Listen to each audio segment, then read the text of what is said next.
수강생 여러분 안녕하세요.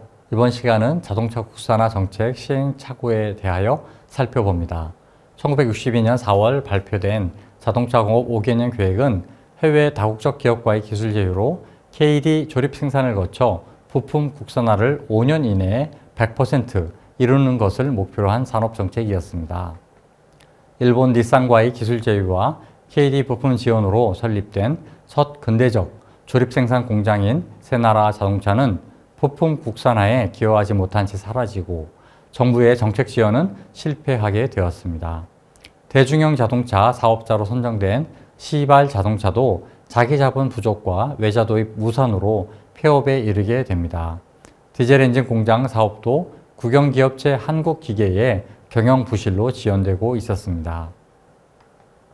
소형차, 대중형차 공장의 차종별 한계사 선정은 규모의 경제 실현을 통해 작은 내수 규모를 극복하여 기업의 수익과 생존성을 높이기 위한 방안이었으나 무의로 돌아가게 되었습니다. 자동차 공업 5개년 계획의 소형차, 대중형차 공장 사업과는 별도로 외자 도입 2호 사업으로 1962년 6월부터 군용 차량 생산 공장을 준비한 아시아 자동차는 외자 도입을 추진했으나 실패했습니다. 1913년 12월 상공부는 자동차 공업 일원화 방안을 발표했습니다.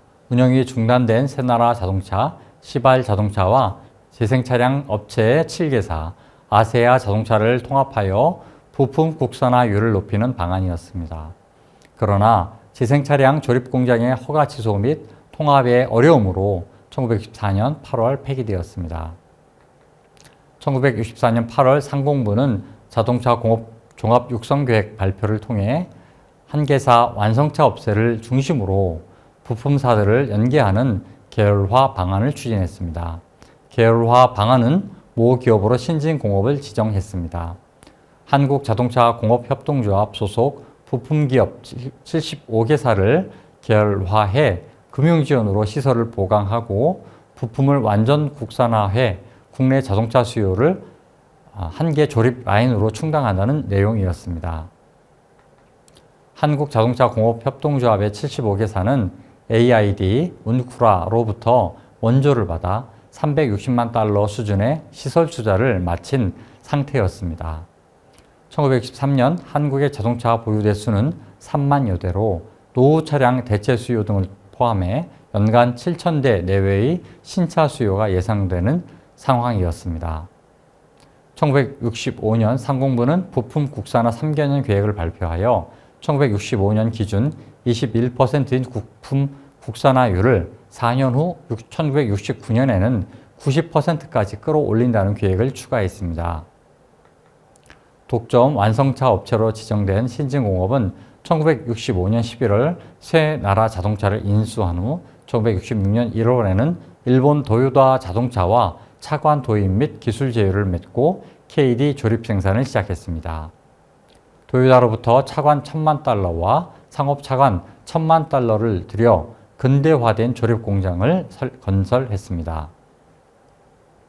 50만 평의 신규 부지 조성과 함께 연간 14,400대의 생산 능력을 목표로 했습니다. 신진공업은 사명을 신진자동차로 바꾸고 일본 도요타의 코로나 모델 부품을 들여와 1966년 3,117대를 생산했습니다. 코로나의 자체 부품 국산화율은 32%, 상공부 추산 21% 수준이었습니다. 신진자동차는 정부의 일원화 지원 정책으로 독점적 지위를 누리고 일본 도요타의 KD 조립 생산을 통해 수익을 추구하며 생산을 확대했지만 자동차 부품 국산화에는 소홀했습니다.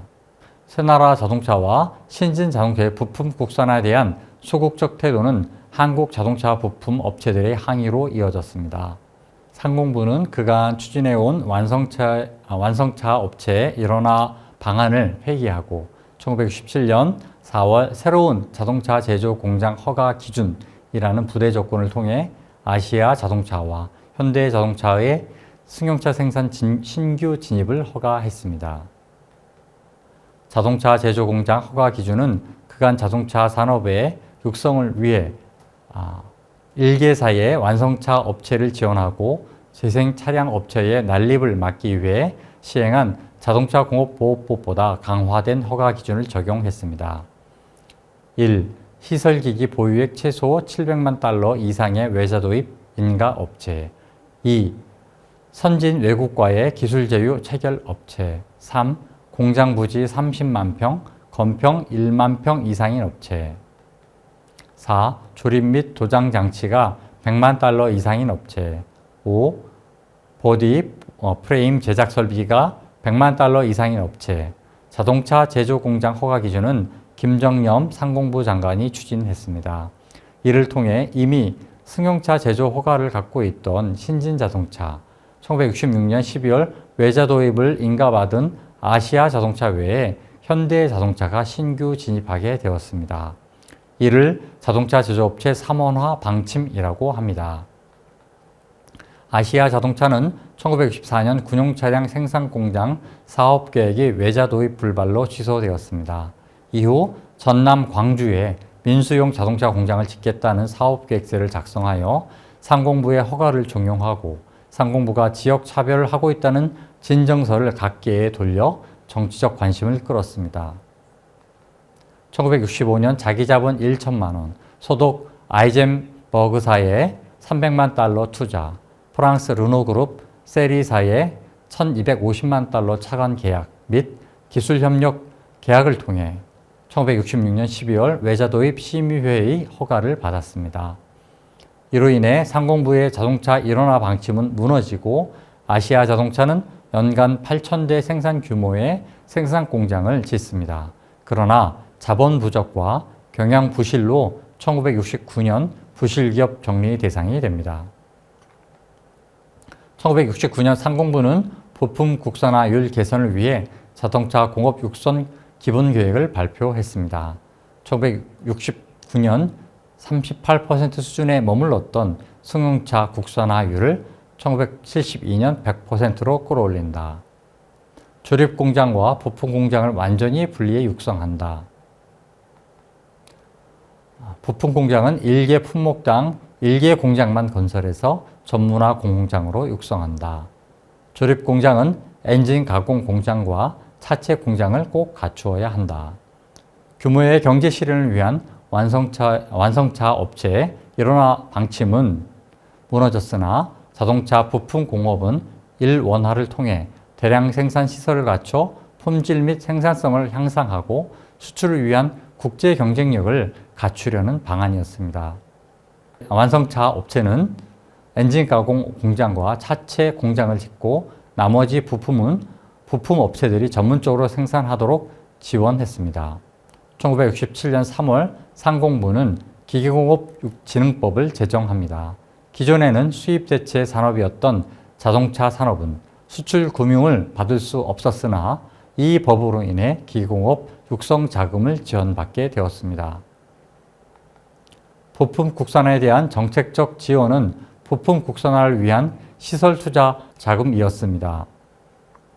기공업 자금으로 1971년부터 1974년까지 부품 기업들은 90억 원을 장기 차입금 융자를 받고 해외 장기 차관 49억 원을 지원받았습니다. 이상과 같이 1960년대 자동차 산업 육성을 위한 정부의 산업 정책은 1962년 5년 내 부품 국산화율 100%를 목표로 시작되었습니다.